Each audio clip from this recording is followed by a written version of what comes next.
Good afternoon, everybody. Excited to be here. I got the best slot in day, I can see that. But let's try to make it interesting. So pleasure, my name is Ami Daniel. I'm co-founder and CEO of a company named Windward, based in Tel Aviv, with offices in London and Washington, D.C. Let me tell you a bit about our story. Far from the eye, far from the heart. How many people in the crowd have sailed on a ship recently? Or a boat? So most people in Israel is connected to the sea. Their only connection to the sea is via the commercial "I am on a boat" by Old Spice. But hopefully, there's more business to be done. What we build is a standard for maritime risk. Think S&P. So the way we rate right now economies, the way we rate credit for people, we could rate shipping transactions. 90% of the world trade is transported by sea, but by and large, this is still a traditional industry looking at traditional parameters, from marine insurance to governments to brokerage to assurance to oil majors. All of that is done a very manual bit. Why do we do this? Because we think this is very impactful. Has anybody not heard about the Deepwater Horizon? Gulf of Mexico? Huge oil spill. So when something happens, it's really bad. Can we prevent these things from happening? Has somebody not heard about migrants in the Mediterranean coming into Europe? It doesn't happen a lot, but when it happens, it's really bad. And can technology solve it? Let's talk about it. We raised about $40 million from investors, institutional investors and private investors.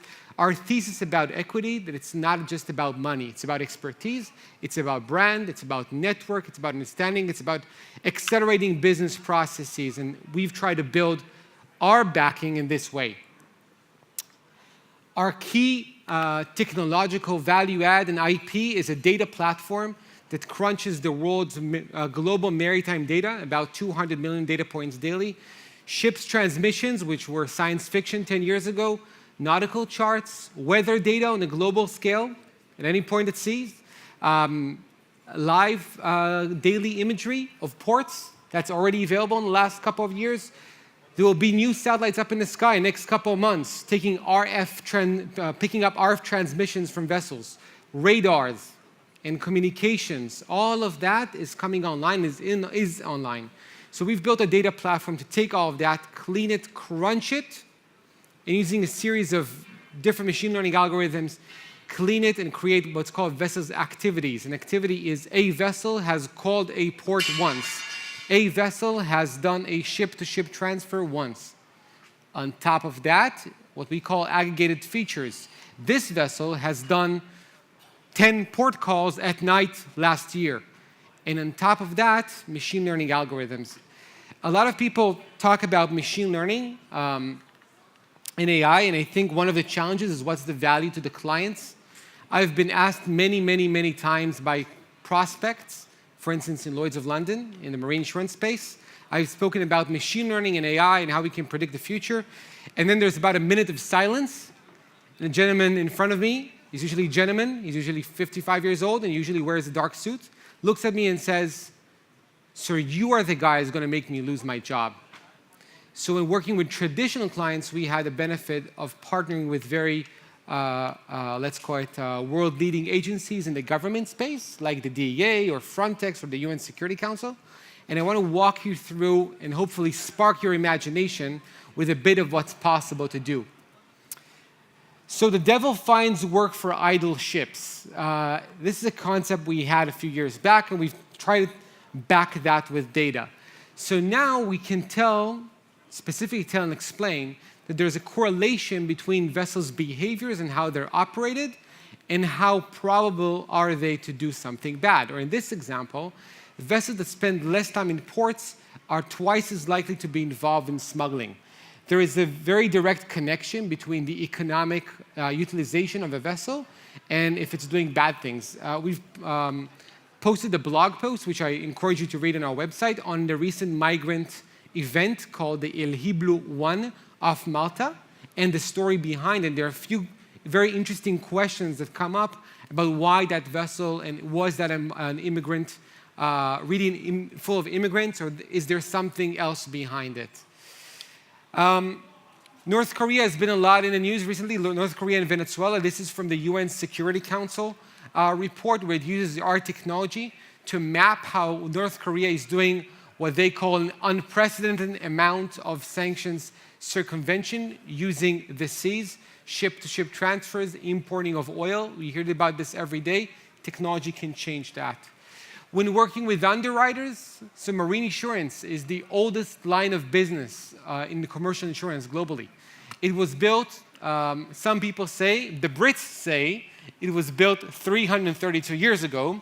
The Italians say it was built in Venice in 1089.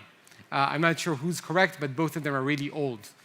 And what we do, we partner with marine insurance companies to empower them to predict the future and predict the profitability of a vessel or an marine insurance portfolio next year by leveraging how a vessel is operated, what we call a ship operational profile, and providing risk scores which are predictive. For example, and that's a bit of under the hood, vessels traveling for longer period at nights at dangerous depths are almost 2.5 times more likely to have contact accidents. Did anybody of you see Deadliest Catch on National Geographic? Watch Deadliest Catch on National Geographic. It's about how they fish in very high waters. And you could see the vessels climbing the waves, climbing down the waves. And we know now that vessels who are exposed to bad weather and high waves and very harsh storms are 3.5 times more likely for their engines to break down.